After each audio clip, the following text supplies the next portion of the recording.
Educational channel విద్యా ఉద్యోగ సమాచారానికి స్వాగతం. పోటీ పరీక్షలు ఏదైనా కానివ్వండి, మీ కాంపిటేటివ్ ఎగ్జామ్స్కి ఉపయోగపడే చాలా అమూల్యమైన మెటీరియల్ ఈ వీడియో సిరీస్లో అందిస్తున్నాను. జనరల్ నాలెడ్జ్, జనరల్ అవేర్నెస్ చాలా క్వశ్చన్స్ ఇప్పటికే వచ్చినాయి. ఇవాళ 345వ వీడియోలో ఉన్నాం.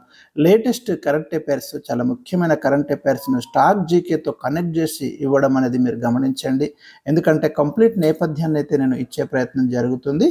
మరి ఎవరైతే ఛానల్ని సబ్స్క్రైబ్ చేయలేదో సబ్స్క్రైబ్ చేయండి. వీడియో చూస్తున్న వాళ్ళు వీడియోను ప్రమోట్ చేయండి, హైప్ చేయండి. ఇక మనకి ఈరోజు లేటెస్ట్ కరెంట్ అఫైర్స్లో మనం డిస్కస్ చేయబోయే 12 క్వశ్చన్స్ నేను ఈ వీడియోలో డిస్కస్ చేస్తాను. Important questions. Question number 1, Asian slogan ఏది? మీకు రీసెంట్గా ఈ ఏసియన్ సదస్సు జరిగిందండి. ఎక్కడ జరిగింది అంటే మలేషియాలోని కౌలాలంపూర్లో జరిగింది. వెరీ ఇంపార్టెంట్ సమ్మిట్ అండి ఇది. మనకి యాన్యువల్ సమ్మిట్ అంటాము. సో ఇక్కడ మనకి ఈ ఏసియన్ సదస్సు సంబంధించి మీకు అంటే ఏ దేశాలు అక్కడ పార్టిసిపేట్ కావడం జరిగింది. మన ఇండియాకి ఏసియన్ గ్రూప్లో సభ్యత్వం లేదు, కానీ మన భారత ప్రైమ్ మినిస్టర్ వర్చువల్గా తన యొక్క ప్రసంగాన్ని ఇవ్వడం జరిగింది. అలాగే కొన్ని దేశాల సభ్యత్వం లేనప్పటికీ కూడా ఇలాంటి గ్రూప్స్ మీటింగ్స్లో పాల్గొంటాయి. సభ్యత్వం ఉన్నటువంటి దేశాలు చాలా ఇంపార్టెంట్ అండి. ఏసియన్ గ్రూపులో ఏ దేశాలకు సభ్యత్వం ఉంది అనేది ఇంతకు ముందటి వీడియోలో ఉన్నాయి కాబట్టి మళ్ళీ రిపీట్ చేయడం లేదని మీరు చూడండి. అయితే ఏసియన్కి ఒక స్లోగన్ ఉందండి, నినాదం ఉంది. ఇది థీమ్, అంటే ఈ సమ్మిట్ థీమ్ మళ్ళీ వేరే ఇస్తాను మీకు. ఇక్కడ ఈ స్లోగన్ ఏంటిది అంటే 1 విజన్ 1 ఐడెంటిటీ 1 కమ్యూనిటీ. ఏషియన్ ఏర్పడింది ఎప్పుడు? మనకి 1967లో ఈ కూటమి ఏర్పడింది. దీన్ని అంటే మీకు ఆసియా ఖండంలో ఆగ్నేయ ప్రాంతం, ఇది ఈ బెల్ట్ ఆగ్నేయ అండి, ఇది మీకు ఈశాన్యం అవుతుంది, ఇదేమో వాయువ్యము, ఇదేమో నైరుతి. ఈ ఆగ్నేయ ప్రాంతం అంటే మీకు సౌత్ ఈస్ట్ కార్నర్ అంటాం. ఈ సౌత్ ఈస్ట్ కార్నర్ ఉన్నటువంటి దేశాలు కలిసి ఒక గ్రూపుగా ఏర్పడ్డాయి. ఇండోనేషియా కానివ్వండి, వియత్నాం కానివ్వండి, కాంబోడియా కానివ్వండి, ఇలాంటి దేశాలు అంటే 10 మెంబర్స్ ఉన్నాయి. రీసెంట్గా ఒక దేశానికి సభ్యత్వం ఇచ్చారు, తూర్పు తైమూర్కి ఇచ్చారు. ఈ సదస్సులోనే, ఈ కౌలాలంపూర్ సదస్సులోనే. చాలా ఇంపార్టెంట్. అంటే ఇప్పుడు 11 కంట్రీస్ ఉన్నాయి ఏషియన్ గ్రూప్లో, గుర్తుంచుకోండి. రైట్. అయితే దీని యొక్క అఫీషియల్ స్లోగన్ వచ్చేసి మనకు 1 vision 1 identity 1 community. Question number 2, tariff అనగానేమి?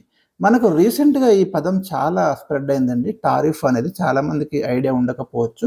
ఎందుకంటే ముఖ్యంగా అమెరికాకు సంబంధించి ఆ దేశము ఏ దేశాల నుండి అయితే వస్తువులు దిగుమతి చేసుకుంటుందో మేము ఇంత శాతం టారిఫ్స్ విధిస్తున్నాము, ఇండియన్ వస్తువుల మీద ఇంత అని మనకు పెడుతున్నారు. సో టారిఫ్ అంటే ఏంటంటే the tax imposed on the imports, దిగుమతి చేసుకునే వస్తువులు, ఇంపోర్ట్స్ ఆఫ్ ఏ కంట్రీ. ఒక దేశం దిగుమతి చేసుకునే వస్తువుల మీద విధించే పన్నును టారిఫ్ అని పేర్కొంటున్నాం. క్వశ్చన్ నెంబర్ 3, ఏసియన్ ప్రధాన కార్యాలయం ఎక్కడ కలదు?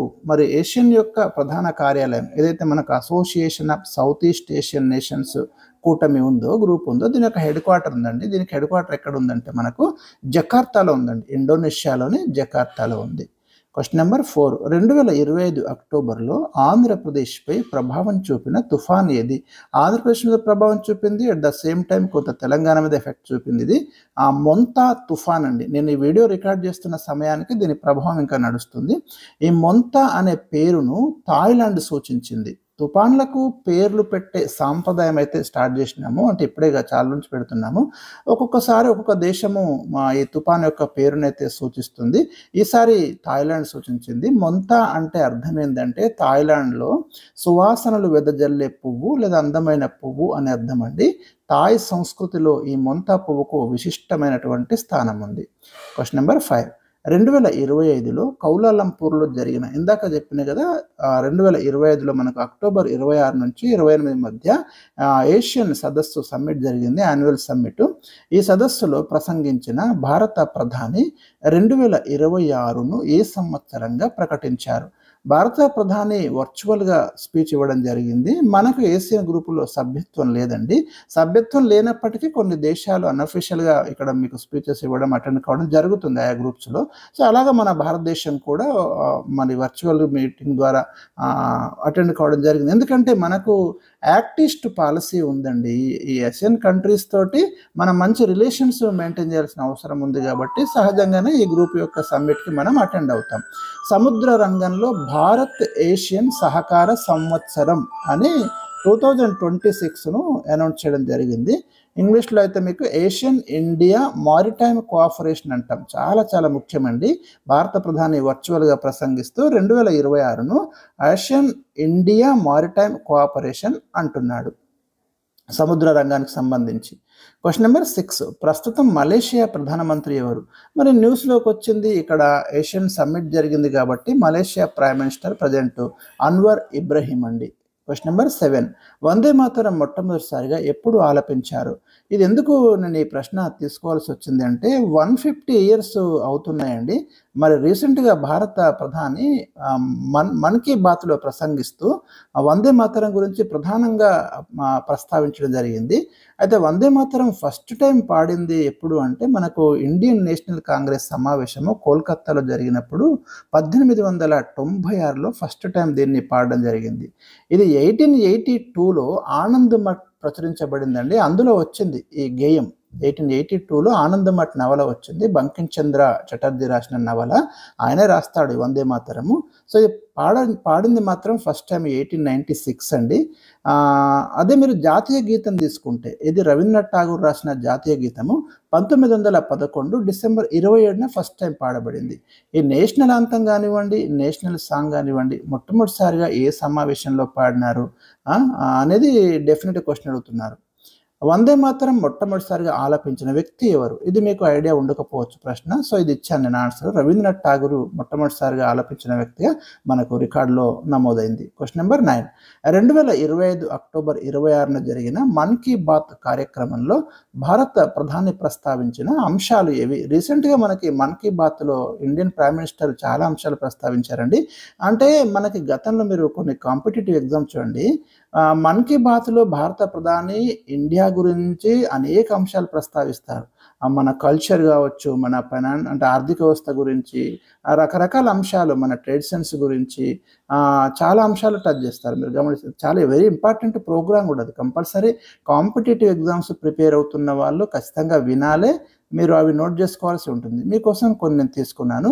స్వదేశీ జాగిలాల గురించి ప్రస్తావించాడు. మధుల్ హౌండ్ అనే జాగిలం యొక్క పనితీరును ప్రస్తావించాడు.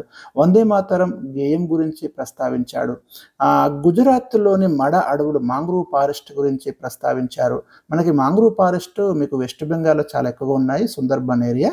సో గుజరాత్లో కూడా మీకు మాంగ్రూవ్ ఫారెస్ట్ ఉన్నాయి. వాటి యొక్క ఇంపార్టెన్స్ కూడా చాలా ఎక్కువగా ఉంటుంది. మీకు గతంలో వీడియోస్లో ఉంటాయి ఇవన్నీ కూడా. కోరాఫుట్ కాఫీ గురించి ప్రస్తావించారు, ఒడిశాకు సంబంధించి. ఇంకా వెరీ ఇంపార్టెంట్ ఏంటంటే మనకు ఛత్తీస్గఢ్ అంబికాపూర్ గార్బేజ్ కేఫ్ అని వాళ్ళు ఒక గార్బేజ్ కేఫ్ ఏర్పాటు చేశారు. మున్సిపాలిటీ అండి. సో అక్కడ ఏంటంటే మనకు 1 కిలో ప్లాస్టిక్ వ్యర్థాలు ఇస్తే వారికి ఒక పూట భోజనం అందిస్తున్నారు. సో ఇలాంటి గార్బేజ్ కేఫ్స్ ఇండియాలో ఎక్కడ స్టార్ట్ అయినా ఇలాంటి అడుగుతాడు క్వశ్చన్స్. అది క్వశ్చన్ నెంబర్ 10, ప్రపంచంలోనే మొట్టమొదటిసారిగా అణుశక్తితో నడిచే క్రూయిజ్ క్షిపణిని సిద్ధం చేసిన దేశం ఏది అనేది ఇక్కడ ప్రశ్న అండి. ఒక మిస్సైల్ మనకు న్యూక్లియర్ పవర్తో నడిచే మిస్సైల్ని తయారు చేసింది. ఇది ఫస్ట్ టైం వరల్డ్లో. జనరల్గా ఒక మిస్సైలు అణు వార్ హెడ్స్ని తీసుకొని వెళ్ళడం వేరు, అది వెళ్తుంది. కానీ ఒక మిస్సైల్ న్యూక్లియర్ పవర్తో పనిచేయడం అనేది ఫస్ట్ టైం. గమనించండి మీరు.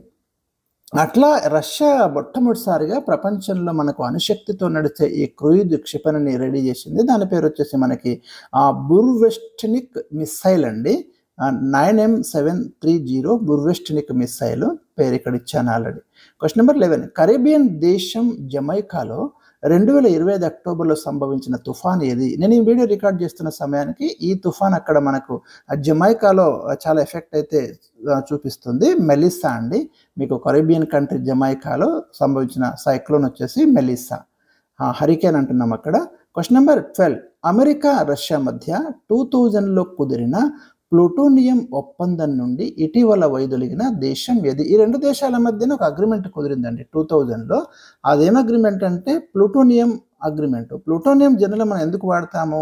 యురేనియం కానివ్వండి, ప్లూటోనియం కానివ్వండి, థోరియం కానివ్వండి, ఇవి మనకు అణుశక్తి ఖనిజాలు అంటాము. అంటే న్యూక్లియర్ పవర్ని, న్యూక్లియర్ ఎనర్జీని జనరేట్ చేయడానికి మీకు ఇవి న్యూక్లియర్ రియాక్టర్స్లో కూడా వాడతాము, అణుబాంబుల తయారీలో వాడతాము. సో దానికి సంబంధించి మరి ప్లూటోనియంని అణ్వాయుధాల తయారీకి వినియోగించకూడదు, అణుశక్తి ప్రయోజనాలకు వినియోగించుకోవాలి అని ఈ అగ్రిమెంట్ చెప్తుంది. దీన్ని 2010లో కొంత మాడిఫై చేయడం కూడా జరిగింది. కానీ రీసెంట్‌గా రష్యా ఏం చేసిందంటే ఈ అగ్రీమెంట్ నుంచి బయటకు వచ్చేసింది. సో అది ఇంపార్టెంట్ ఇక్కడ. 2025 అక్టోబర్‌లో రష్యా దీని నుంచి బయటకు వచ్చేసింది. ఈ అగ్రీమెంట్ ప్రకారం ఏందంటే ప్రచ్ఛన్న యుద్ధం తర్వాత, ప్రచ్ఛన్న యుద్ధం అంటే ఇప్పుడు మీకు సెకండ్ వరల్డ్ వార్ అయిపోయిన తర్వాత అటు అమెరికాకి, రష్యాకి మధ్య ఒక కోల్డ్ వార్ నడిచింది చాలా రోజులు. తమ వద్ద ఉన్న 34 మిలియన్ మెట్రిక్ టన్నుల ప్లుటోనియం నిల్వలను అణ్వాయుధ తయారీ నుండి మళ్లించి అణు విద్యుత్ ఉత్పత్తికి వినియోగించాలి అనేది ఈ అగ్రీమెంట్‌లో ఉన్నటువంటి అంశం అండి. చూడండి 34 మిలియన్ మెట్రిక్ టన్నుల ప్లుటోనియం దాన్ని వాస్తవానికి మళ్లించారు కూడా, అణు విద్యుత్తుకు మళ్లించారు అణ్వాయుధాల తయారీ నుంచి. సో అది మంచి నిర్ణయమే. కానీ రీసెంట్‌గా ఏందంటే రష్యా మాత్రమే రకరకాల కారణాలు ఉన్నాయి. ఇప్పుడు రష్యా ఉక్రెయిన్ వార్ విషయంలో అమెరికా అనుసరిస్తున్న విధానం కావచ్చు, అమెరికాకు రష్యాకి మధ్య కొలాప్స్ అవుతున్నటువంటి సంబంధాలు కావచ్చు, ఇవన్నీ ఉన్నాయి కాబట్టి మనకు రష్యా ఏం చేసిందంటే మేము ఈ అగ్రిమెంట్‌లో ఉండము, మాకు ఇది అవసరం లేదు అనే రష్యా ఇప్పుడు బయటకు వచ్చేసింది. సో మనం పోటీ పరీక్షలకు ప్రిపేర్ అవుతున్నప్పుడు ఇలాంటి అగ్రిమెంట్స్ కానివ్వండి, ముఖ్యంగా ఈ ప్లుటోనియం వార్తల్లోకి వచ్చినప్పుడు ఆ ప్లుటోనియం యొక్క ఇంపార్టెన్స్ ఏంటిది, ఇలాంటి వాటి మీద ఫోకస్ చేయండి. సో ఇది నేను మీకు ఇస్తున్నటువంటి చాలా ఇంపార్టెంట్ ఇన్ఫర్మేషను. ఇంకా రాను రాను మన వీడియోస్ చాలా, అంటే నేను మీకు ఇంకా సింపుల్ లాంగ్వేజ్, చాలా మంచి లాంగ్వేజ్లో, అంటే మీకు ఈజీగా అర్థమయ్యేటటువంటి సులభమైన భాషలో ఇచ్చే ప్రయత్నం అయితే చేస్తున్నాను. తప్పకుండా మీరు ఛానల్ని ఫాలో కండి, నోట్స్ తయారు చేసుకోండి, ప్రతిరోజు రాయండి. ఒక 12 ప్రశ్నలు నేను ఇస్తున్నా, 12 క్వశ్చన్స్ రాయండి. ఒక 1 ఇయర్ రాసి చూడండి మీరు, ఎంత బ్రహ్మాండమైన నోట్స్ మీ దగ్గర ఉంటుందండి. ఒక స్టూడెంట్ నాకు ఇచ్చారు, మొత్తం 1 ఇయర్ నోట్స్ రాసుకొచ్చి నాకు సబ్మిట్ చేయడం జరిగింది రీసెంట్‌గా. మీకు చెప్తాను, తర్వాత చూపిస్తాను. సో ఇది నేను మరి మీకు ఇచ్చేటటువంటి information. Thank you for watching.